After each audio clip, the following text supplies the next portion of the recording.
এই ভিডিওতে আমি আপনাদের দেখাবো যে কিভাবে আপনারা আপনাদের ফেসবুক পেজকে পার্মানেন্টলি ডিলিট করবেন। তো ফেসবুক পেজ পার্মানেন্টলি ডিলিট করার জন্য আপনারা আপনাদের ফোন থেকে ফেসবুক অ্যাপ্লিকেশনটি ওপেন করবেন। ফেসবুক অ্যাপ্লিকেশন ওপেন করার পর যদি আপনাদের ফেসবুক প্রোফাইল ওপেন করা থাকে তো সেখান থেকে আপনাদের ফেসবুক পেজে আসতে হবে।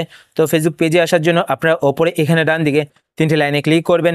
3টে লাইনে ক্লিক করার পর এবার আপনারা এখানে আপনাদের নাম দেখতে পাবেন, নামের পাশে এখানে অ্যারো বাটন দেখতে পাবেন। তো আপনারা অ্যারো বাটনে ক্লিক করবেন। অ্যারো বাটনে ক্লিক করার পর এখানে আপনাদের সমস্ত ফেসবুক পেজগুলো দেখতে পাবেন। এবার আপনারা যেই ফেসবুক পেজটিকে ডিলিট করতে চান সেই ফেসবুক পেজটিকে এখান থেকে সিলেক্ট করবেন। তো এখানে দেখুন টপ শট, এই পেজটিকে আমি সিলেক্ট করে নিলাম। সিলেক্ট করার পর আপনাদের সেই ফেসবুক পেজটি ওপেন হয়ে যাবে। ফেসবুক পেজ ওপেন করার পর আবার আপনারা ওপরে এখানে ডান দিকে 3টে লাইনে ক্লিক করবেন। 3টে লাইনে ক্লিক করার পর এবার আপনারা নিচের দিকে চলে আসবেন। নিচের দিকে আসার পর এখানে একটি অপশন আপনারা দেখতে পাবেন, সেটিংস অ্যান্ড প্রাইভেসি। তো আপনার সেটিংস অ্যান্ড প্রাইভেসি এই অপশনটিতে ক্লিক করবেন। এই অপশনটিতে ক্লিক করার পর এখানে আপনার সেটিংস বলে একটি অপশন দেখতে পাবেন। তো আপনার সেটিংস অপশনটিতে ক্লিক করবেন। সেটিংস অপশনটিতে ক্লিক করার পর আপনারা একটু নিচের দিকে চলে আসবেন।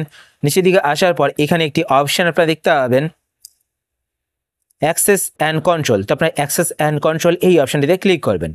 এই অপশনটিতে ক্লিক করার পর এইবার আপনারা একটু ওয়েট করবেন। ওয়েট করার পর এবার আপনারা এখানে একটি অপশন দেখতে পাবেন, ডিঅ্যাক্টিভেশন অ্যান্ড ডিলিশন। তো আপনারা ডিঅ্যাক্টিভেশন অ্যান্ড ডিলিশন এই অপশনটিতে ক্লিক করবেন। এই অপশনটিতে ক্লিক করার পরে এইবার আপনারা এখান থেকে ডিলিট পেজ এই অপশনটিকে সিলেক্ট করবেন। সিলেক্ট করার পর কন্টিনিউ বাটনে ক্লিক করবেন।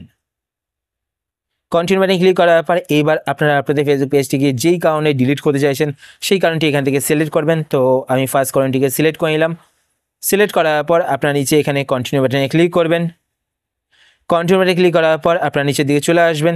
নিচের দিকে আসার পর আবার কন্টিনিউ বাটনে ক্লিক করবেন। কন্টিনিউ বাটনে ক্লিক করার পর এবার আপনারা এখানে দেখতে পাচ্ছেন এন্টার পাসওয়ার্ড। তো আপনারা আপনাদের ফেসবুক অ্যাকাউন্টের পাসওয়ার্ডটি এখানে দিয়ে দেবেন। পাসওয়ার্ড দেওয়ার পর আবার আপনারা কন্টিনিউ বাটনে ক্লিক করবেন। কন্টিনিউ বাটনে ক্লিক করার পর আবার আপনারা এখানে কন্টিনিউ বাটনে ক্লিক করবেন। কন্টিনিউ বাটনে ক্লিক করার পর এবার আপনারা এখানে দেখতে পাচ্ছেন ডিলিট পেজ। একটা কথা বলে রাখি, আপনারা যদি ফেসবুক পেজটিকে ডিলিট করার পর 30 দিনের মধ্যে ফিরে পেতে চান তো আপনারা কিন্তু ফিরে পেতে পারবেন, কিন্তু 30 দিন পর কিন্তু আপনাদের ফেসবুক পেজটি পার্মানেন্টলি ডিলিট হয়ে যাবে। 30 দিন পর কিন্তু আপনারা আর আপনাদের ফেসবুক পেজটিকে ফিরে পেতে পারবেন না। তো এখানে নিচে ডিলিট পেজ দেখতে পাচ্ছেন। তো পেজটিকে ডিলিট করার জন্য ডিলিট পেজে ক্লিক করবেন। ক্লিক করলে কিন্তু আপনাদের ফেসবুক পেজটি ডিলিট হয়ে যাবে। তো এইভাবে কিন্তু আপনারা আপনাদের ফেসবুক পেজটিকে ডিলিট করতে পারেন। আর 30 দিনের মধ্যে যদি আপনারা আপনাদের ফেসবুক পেজটিকে ফিরে পেতে চান তাহলে আপনারা কীভাবে ফিরে পাবেন সেটাও আমি আপনাদের দেখিয়ে দিচ্ছি। তো এই জন্য আপনারা ওপরে এখানে ডান দিকে 3টে লাইনে ক্লিক করবেন। 3টে লাইনে ক্লিক করার পর এবার আপনারা একটু নিচের দিকে চলে আসবেন। নিচের দিকে আসার পর এখানে একটি অপশন আপনারা দেখতে পাবেন, পেজেস বলে। যদি আপনারা এখানে এই অপশনটি না দেখতে পান তাহলে আপনারা নিচে এখানে দেখতে পাবেন সি মোর অপশানে ক্লিক করলে কিন্তু আপনারা এই অপশানটি দেখতে পাবেন। তো আপনার পেজেস অপশানটিতে ক্লিক করবেন। ক্লিক করার পর আপনারা এখানে কিন্তু আপনাদের ফেসবুক পেজটি দেখতে পাবেন। তো এখানে দেখতে পাবেন টপ শট, এই পেজটিকে কিন্তু আমি ডিলিট করেছিলাম।